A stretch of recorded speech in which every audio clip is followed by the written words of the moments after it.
வணக்கம். அடுத்ததாக தொகுதி கொள்கை பரப்பு செயலாளர் அண்ணன் தம்பி இளவல் ஹரிசங்கர் அவர்கள் பேசுவார்.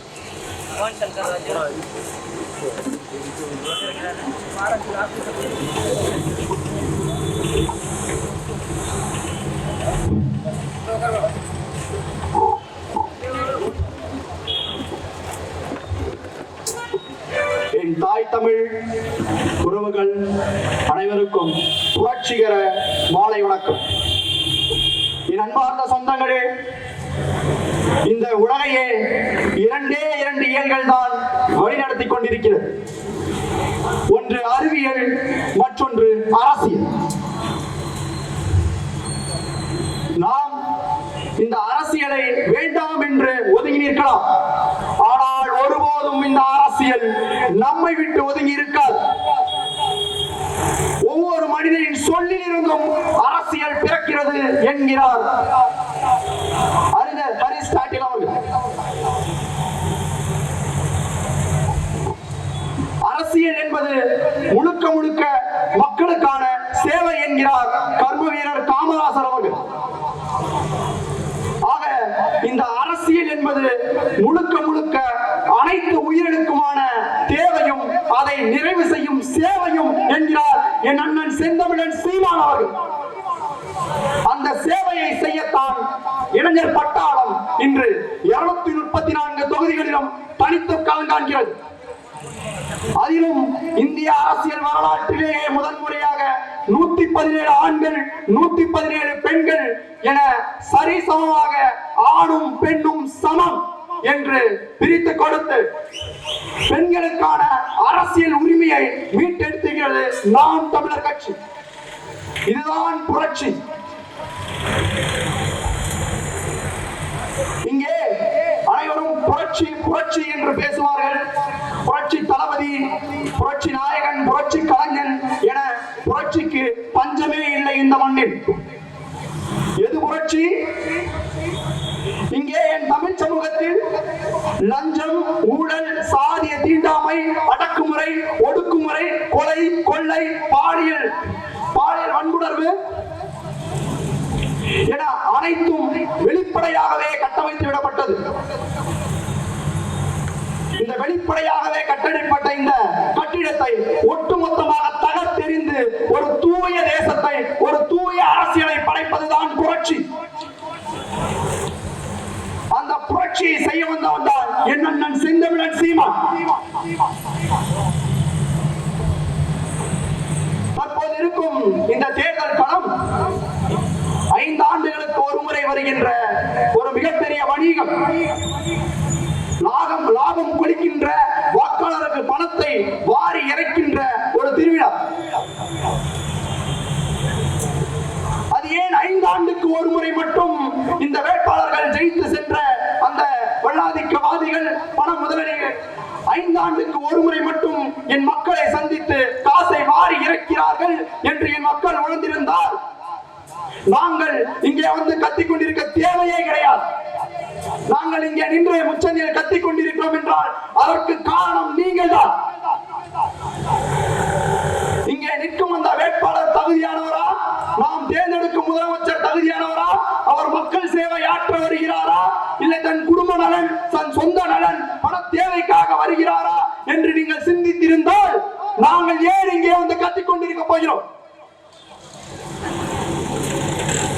50 ஆண்டு காலம் திராவிட கட்சிகள் ஆண்டு விட்டது மாறி மாறி. என்ன செய்து விட்டார்கள்? வேலையில்லா திண்டாட்டத்தை ஒழித்து விட்டார்களா? சாதிய தீண்டாமை அடக்குமுறையை ஒழித்து விட்டார்களா? என்ன செய்து விட்டார்கள்? மாறி மாறி சம்பாதிச்சாங்க, ஆண்டு அனுபவிச்சாங்க, சொத்து சேர்த்து வச்சுட்டாங்க.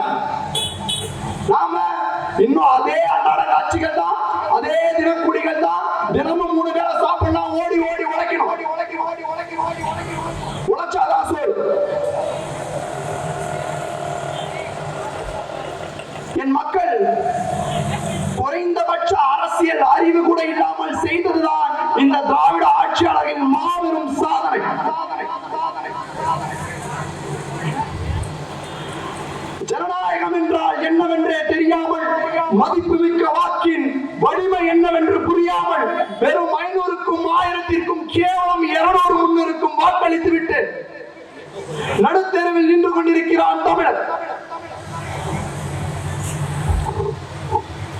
முன்னன் தோன்றிய நிலத்தில் முகிழ்ந்தவன் மூத்த தமிழ் மொழி புணர்வின் மூத்தவன் தென்னன் பாண்டியன் குமரி குடிமையர் திசையெல்லாம் பரந்துலகை இழந்தவர் இன்னொரு இசை நாடகம் யாத்தவர் இந்திய நாவலம் தேய்த்து இறங்கியர். என்ன வியப்படா இவர்கள் தமிழர்கள், எனினும் என்ன இன்றி இவர்கள் அடிமைகள் என வரலாற்றில் பெரும் தைரியத்தோடு பதிவு செய்து கடந்து விட்டார் மதிப்பிற்குரிய நமது பாட்டன் பாவலர் பெருஞ்சித்திரனார் அவர்கள். இந்த வரிகளை படிக்கும் போதெல்லாம் எனக்கு தூக்கமே வரதில்லை. என்னடா உலகமே போற்றக்கூடிய ஒரு அறிவு சார்ந்த ஒரு இனத்துல வீரமிக்க ஒரு இனத்துல பிறந்துட்டு இப்படி அடிமையா வாழ்ந்துட்டு இருக்கோம் தூக்கம் வரும்.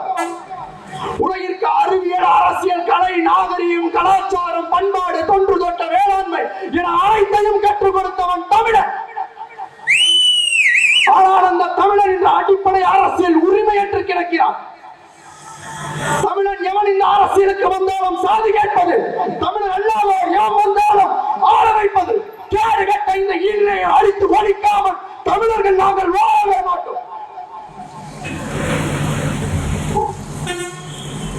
கேடு கட்ட இந்த பணநாயகத்தை ஒழித்து மானமுள்ள ஜனநாயகத்தை மீட்டெடுத்து என் மக்களுக்கு வேலை வாய்ப்பையும் சுதந்திரமான வாழ்வையும் பெருமைக்க வாழ்வையும் அளிக்காமல் நாங்கள் ஓய மாட்டோம்.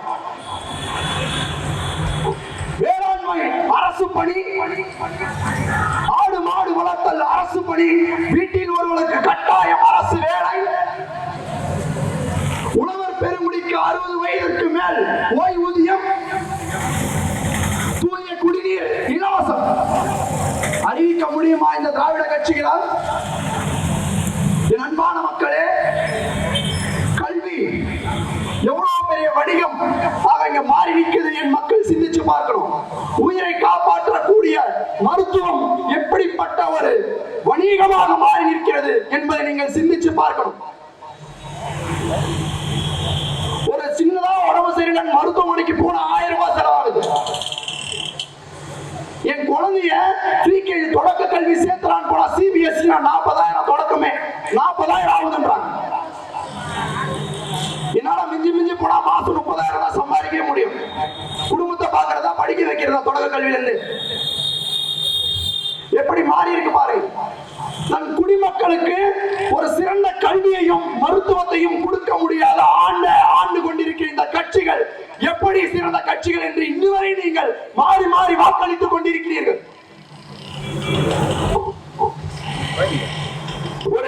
ஒரு அரசவையில அரசர் உட்கார்ந்துட்டு இருக்காரு. ஒரு குடிமகன் தவறு செஞ்சுட்டான். அரசர் அவருக்கு தண்டனை வழங்குகிறார். நீ 100 சாட்டடிகள் வாங்க வேண்டும் அல்லது 100 பச்சை மிளகாய் சாப்பிட வேண்டும் என்கிறார். தண்டனை நிறைவேற்றுகிறார். நீ எதை ஏற்றுக்கொள்கிறாய் என்று அரசர் கேட்கிறார். முன்னா நான் பச்சை மிளகாயை சாப்பிட்டுக் கொள்கிறேன் என்கிறார். மிஞ்சி மிஞ்சி 10 பச்சை மிளகாய் சாப்பிடுறாரு. முடியல, ரொம்ப காரமா இருக்கு. முன்னா என்னால முடியல, நான் சவுக்கடியே வாங்கிக்கிறேன். சரி ஆகட்டும், சவுக்கடியை வாங்கிக்கொண்டு 10 சவுக்கடி வாங்குறாரு. அதுக்கு மேல அவரால் வாங்க முடியல. மன்னா என்னால முடியல, பச்சை மிளகாயே சாப்பிட்டுக்கிறேன். திரும்பவும் 10 பச்சை மிளகாய் சாப்பிடுறாரு. அதுக்கு மேல முடியல, சவுக்கடியை வாங்குறேன். இப்படி மாறி மாறி பச்சை மிளகாயை சவுக்கடி, பச்சை மிளகாய் சவுக்கடியை சாப்பிட்டு சாப்பிட்டு அடி வாங்கி வாங்கி என் மக்களுக்கு மருந்தே போச்சு, அது பழகி போச்சு. அதே நிலைதான் திமுக செய்த அநீதிகளுக்கு பிறந்த குழந்தைதான் அதிமுக. ஆக எதிர்க்க வேண்டியது யார்? 1969 அறிஞர் அண்ணா அவர்கள் இறந்து விடுகிறார். அதன் பிறகு மதிப்பிற்குரிய ஐயா கலைஞர் அவர்கள் பதவியேற்கிறார். எப்படி 1965 அவரு முதலமைச்சராக ஒரு வருஷம் தான் இருக்கும், 1.5 வருஷம் தான் இருக்கும் நினைக்கிறேன். அதுக்குள்ள அவர் இறந்துடுறாரு. அவர் தம்பி வா தலைமை ஏற்கவான்னு கூப்பிட்டது நாவலர் நெடுஞ்செழியனை மட்டும்தான். இவரை கூப்பிடல. யார கூப்பிடல? ஐயா கலைஞர் அவர்களை கூப்பிடல. நாவலர் நெடுஞ்செழியனை கூப்பிட்டார். ஒரு நயவங்க அஞ்சகத்தின் அடிப்படையில் அவரை வீழ்த்தி கலைஞர் அவர்கள் அன்னைக்கு முதலமைச்சரானார். எம்ஜிஆர் தான் அதுக்கு துணை என்றார். அது வேற விஷயம். ஆக இப்ப திமுக கொள்கை பரப்பு செயலர் அண்ணன் ராசா அவர்கள் முந்தா நாள் ஒரு இதுல ஒரு பிரச்சாரத்துல பேசியிருக்கிறாரு. மதிப்பிற்குரிய முதல்வர் எடப்பாடி வந்து கள்ள உறவுல பிறந்த குழந்தை அப்படின்னு கொச்சையா பேசியிருக்கிறார். அதுக்கு தன்னிலை விளக்கமும் அவர் கொடுத்திருக்காரு. என்னன்னா, நான் ஒரு ஆட்சியில படிப்படியா வந்து அரசியல படிப்படியா வந்து அவர் முதலமைச்சராவில புறப்பிரசவம் அதுல கள்ள உறவு அப்படிதான் நான் சொன்னேன், தவறா புரிஞ்சுக்கிட்டாங்கன்னு தன்னிலை விளக்கம் கொடுத்திருக்கிறாரு. அப்படியே நம்ம எடுத்துக்கிட்டோம்னா திருப்பி நம்ம 1969க்கு பயணப்பட்டு போன கால பயணம் பண்ணா அன்னைக்கு அதே புறப்பிரசவம் தான், அதே கள்ள உறவு தான். ஐயா கலைஞர் சொல்லுவாரா அவரு? என்ன தெனாவட்டு பேச்சு? சின்ன பசங்க நாங்க கேவலமா கேட்கிறோம். எங்க போச்சு உங்களுக்கு அறிவு? எங்க போயிட்டு இருக்கு அரசியல் நாகரிகம்? இது இவர் தொடரலைங்க, இவர் தொடரவே இல்லை. ஐயா கலைஞர் அவர்கள் என்ன சொல்லியிருக்காரு தெரியுங்களா? ஒரு எமர்ஜென்சி பீரியட்ல அந்த அம்மா இந்திரா காந்தி அவர்கள் ஆட்சி அமைச்சு அவங்க ஆட்சி முடிஞ்சு அதுக்கப்புறம் ஒரு பிரச்சனையில ஒரு சண்டையாகி இந்திரா காந்தி அவர்கள் மண்டையை உடைச்சாங்க, ரத்தம் அடிஞ்சது. அதுல ஐயா கலைஞர் அவர்கள் என்ன சொல்றாருன்னா, அந்த அம்மாவுக்கு அடிபட்டு ரத்தம் வரலைங்க, அது மாதவிடாய் பிரச்சனைங்கன்றார். எவ்வளவு கொச்சை, எவ்வளவு வண்ணம்! இவர்கள் தான் பெண்ணிய உரிமை பேசுகின்ற சமூக இயக்கம் சமூக நீதியையும் சமத்துவத்தையும் சகோதரத்துவத்தையும் கட்டி காப்பவர்கள் என்று கூவிக்கொண்டு மாய் தட்டி கொண்டிருக்கிறார்கள். அந்த காலம் எல்லாம் ஏத்தி ஏமாத்தி படைச்சிட்டீங்க. இது இளைஞர்களின் காலம். அனைவரும் கையிலையும் இந்த உலக அரசியலை பார்த்துக்கிட்டே இருக்கிறோம். நீங்க என்ன பேசுறீங்க, என்ன செய்றீங்க, உங்க அடுத்த நடவடிக்கை என்ன, ஒவ்வொன்றும் நான் கவனிச்சுட்டு தான் இருக்கும். இனிமேலும் எங்களை ஏற்று பிழைக்க முடியாது. என் அப்பா அம்மா என் தாத்தா பாட்டி ஏமாத்திட்டீங்க, இனி நாங்கள் ஏமாற மாட்டோம்.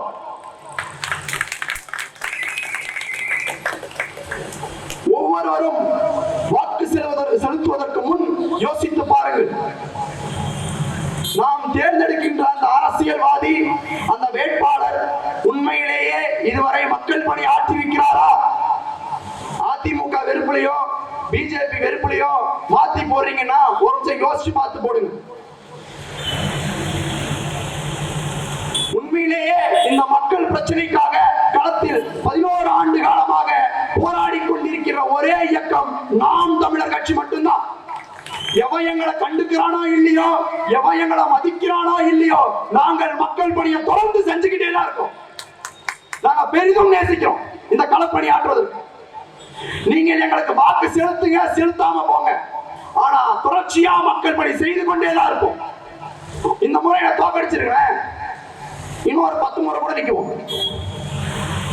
எங்கள் தோள்களில் வலு இருக்கின்ற வரை இந்த இன விடுதலை களத்தில் போராடி கொண்டே இருப்போம். ஒருவேளை நாங்கள் வென்று முடிக்காவிட்டால் அடுத்த வலிமையான தலைமுறையின் தோள்களுக்கு இந்த போராட்டத்தை கடத்துவோம். இலக்கு ஒன்றுதான், என் அன்னை தமிழ் தேசிய இனத்தின் அரசியல் விடுதலை. அதை வென்று முடிக்கிறவரை இந்த இளைஞர் படை தோய்வுறாது. இந்த தமிழ் தேசிய அரசியல் அனைவராலும் என்று விமர்சிக்கப்பட்டுக் கொண்டிருக்கிறது. அது என்ன தமிழ் தேசியம் பேசுறாங்க? ஏன்னா நாடு தமிழ்நாடு, வாழுகிற மக்கள் தமிழ் மக்கள், நாங்கள் பேசுகிற அரசியல் தமிழ் தேசிய அரசியல். இது என்ன உங்களுக்கு குத்துகிறது, குறைகிறது? திராவிடம் என்ற மாய பிம்பத்தை வைத்து 50 ஆண்டு காலம் எங்களை ஆண்டு முடித்து விட்டீர்கள். இனி அந்த பாட்சா பலிக்காது கண்ணா, நாங்கள் தமிழர்கள் என்று நிமிர்ந்து விட்டோம்.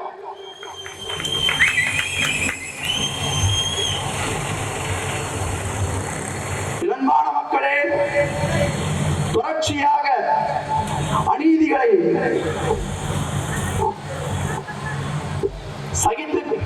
சகித்து கடந்து செல்பவன் பொறுத்துக் கொள்கிறான். தொடர்ச்சியாக சகித்துக் கொண்டே இருப்பவன் அடிமையாகிறான். 1000 ஆண்டு காலம் அடிமையாய் வாழ்வதை விட ஒரு நொடியேனும் சுதந்திரமாய் வாழ்வது மேலானது. அதுவும் அந்த சுதந்திரத்திற்காக போராடி சாவது அதைவிட மேலானது என்று என் தலைவர், தேசிய தலைவர் மேதன்வே பிரபாகரன் எங்களுக்கு கற்பித்திருக்கிறார். அந்த சுதந்திரத்திற்காக கடைசி நொடி வரை, கடைசி சொட்டு தமிழின் ரத்தம் இருக்கும் வரை போராடி கொண்டே இருப்போம். நாங்க எதையும் மறக்க மாட்டோம். மறந்து கொண்டே இருப்பது மக்களின் இயல்பு. அதை நினைவுபடுத்திக் கொண்டே இருப்பது போராளிகளின் கடமை. நாங்கள் அரசியல்வாதிகள் அல்ல, மாறாக புரட்சியவாதிகள். நாங்கள் சாதாரணமானவர்கள், ஆனால் அசாதாரணமானவற்றை சாதிக்க துடிப்பவர்கள். அது என்ன அசாதாரணமான கனவு? பணம் இருப்பவன் தான் அரசியல் செய்ய முடியும், அதிகார வலிமை இருப்பவன் தான் அரசியல் செய்ய முடியும், திராவிட ஜமீன்தார்களால் தான் அரசியல் செய்ய முடியும் என்ற நிலையை மாற்றி அதை அழித்து ஒழித்து கொன்று புதைத்து எளிய மக்களின் பிள்ளைகள், பண வலிமையற்ற பிள்ளைகள், தூய்மையான கொள்கையையும் நோக்கத்தை கொண்ட பிள்ளைகள் அரசியல் களத்தில் வென்றார்கள் என்ற நிலையை மாற்றும் வரை நாங்கள் தொடர்ந்து களத்தில் நிற்போம். இதுதான் எங்கள் பெருங்கணம்.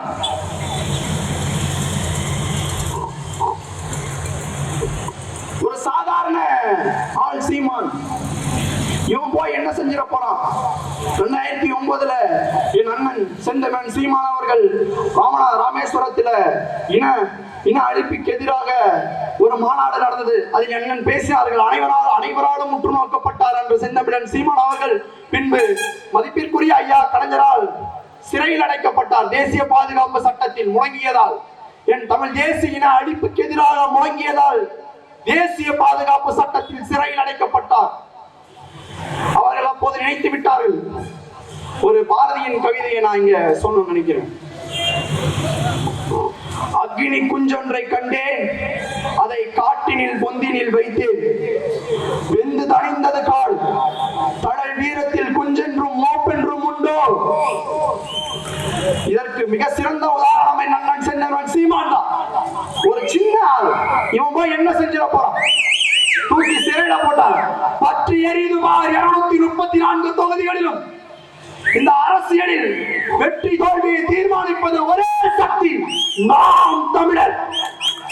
இன்னும் கொஞ்ச நாள் தான் கண்ணா, நாங்க இளைஞர்கள், எங்களுக்கு மனதைரியம் இருக்கு, உயர்ந்த நோக்கம் இருக்கு, கொள்கை இருக்கு, தத்துவத்தை தலைமை ஏற்று நிற்கிறோம். எங்க அண்ணன் செந்தமன் சீமான் இருக்கிறாரோ இல்லையோ அது வேற, என் தலைவர் இருக்கிறாரோ இல்லையோ அது வேற. ஆனால் நாங்கள் கொண்டிருக்கும் நோக்கம், நாங்கள் கொண்டிருக்கும் லட்சியம் என்றும் என்றும் இது பயணித்துக் கொண்டே இருக்கும். இது காலத்தின் தேவை. இது எங்களால் தொடங்கப்பட்டதும் அல்ல, எங்களால் முடிய போவதும் அல்ல. எழுதி வைத்துக் கொள்ளுங்கள். இன விடுதலை களத்தில் நாங்கள் வெல்லாமல், இந்த அரசியலில் நாங்கள் வெல்லாமல் ஒருபோதும் நோய்விட மாட்டோம். அடை மாகடல் நிலம் வானிலும் அணி மாளிகை ரதமே, அவை ஏறிடும் விதமே உனது அதிகாரம் நிறுவாய். இடையில் திராவிட, அப்படியே இந்த மக்கள் நீதி மையம், சினிமாக்காரன், சும்மா கொள்கை இல்ல, நோக்கம் இல்ல, என் மக்களுக்கு என்ன செய்ய போறோம், அவர்களை சார்ந்த தேவையும் இல்ல, அவர்களை பத்தின எந்த எண்ணமும் இல்லாதவர்கள்லாம் அரசியல் செய்யறோம் அப்படின்னு வந்து நிப்பாங்க. தொடர்ச்சியா வருவாங்க. கொலைவாளினை இடடா மிக கொடியோர் செயல் அறவே, புகைவாள் ஒரு புலியே உயர் குணமே மிக தமிழா. அது என்னன்னா, அந்த கொலை வாழ்றதை மட்டும் மாத்திக்கங்க. அரசியலிடம் பேராயுதம் கொண்டு களத்தில் பாய்கிறோம். வடிவமிக்க இந்த அரசியலை என் மக்களுக்காக திருப்புவோம். கொள்ளை அடிக்கிறவன்,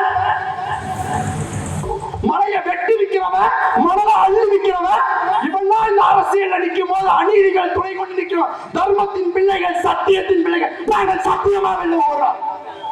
எங்களுக்காகவும் இந்த கால சக்கரம் சுழலும்.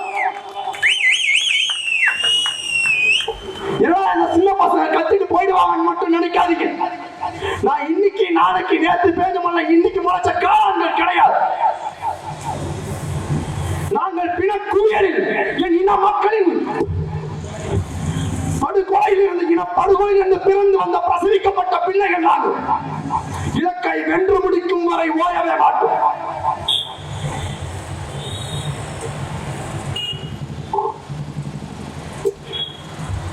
அன்பான மக்களே, ரொம்ப ஆவேசமா பேசுறான். நானும் உங்கள் வீட்டு பிள்ளைதான், சாதாரண எளிய மகன் தான். எனக்குள்ள ஏன் இந்த கோபம் இருக்குன்னா, ஒவ்வொருத்தருக்குள்ளேயும் இந்த கோபம் வரணும். அரசியல் என்றால் என்னவென்று அடிப்படையை என் மக்கள் புரிந்து கொண்டால் இந்த திராவிடர்கள் ஆட்டம் ஒரு நாளும் நிற்காது. ஆகவே அடிப்படை அரசியலை என் மக்கள் புரிந்து கொள்ள வேண்டும். அதை புரிந்து கொண்டதால் தான் யாரு கண்டுக்கிறாங்களோ இல்லையோ, என் மனசில் இருக்கின்ற வலியை, உணர்வை உங்களிடம் கடத்த வேண்டும் என்ற நோக்கத்தால் மட்டுமே நான் இங்க நிற்கிறேன்.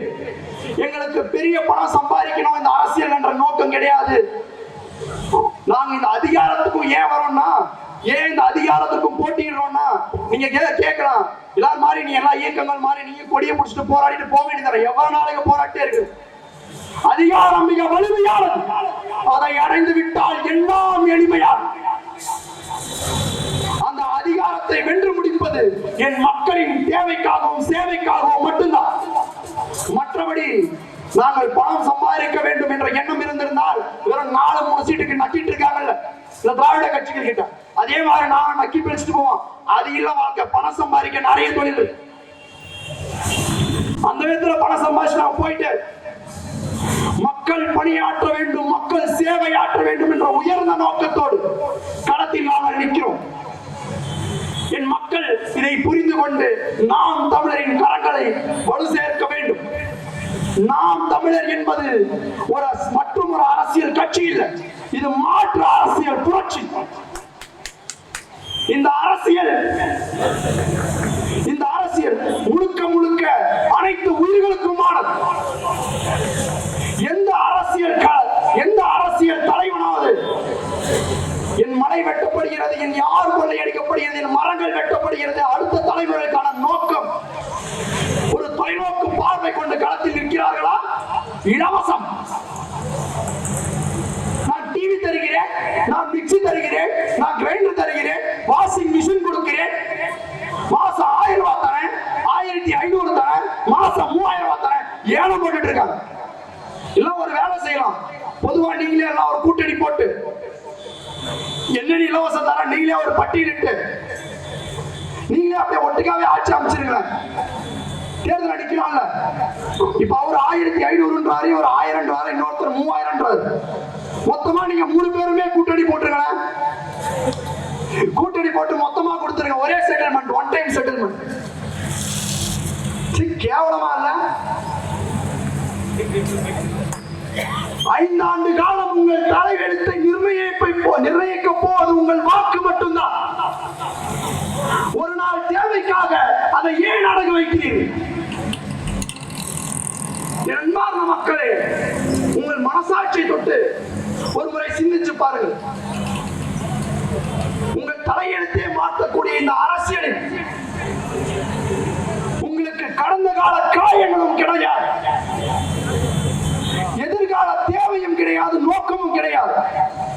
வெறும் நிகழ்கால தேவையை மட்டும் எப்படி எதிர்பார்த்து நீங்கள் வாக்களிக்கிறீர்கள்? ஒரு முறை உங்களுக்கு ஒரு டிவியா, ஒரு மிக்சியா, ஒரு 1000 ரூபாய் பணமா கொடுத்துட்டு 5 ஆண்டு காலம் உங்கள் வரிப்பணத்தில் ஆண்டு கொடுக்க போவது யார்?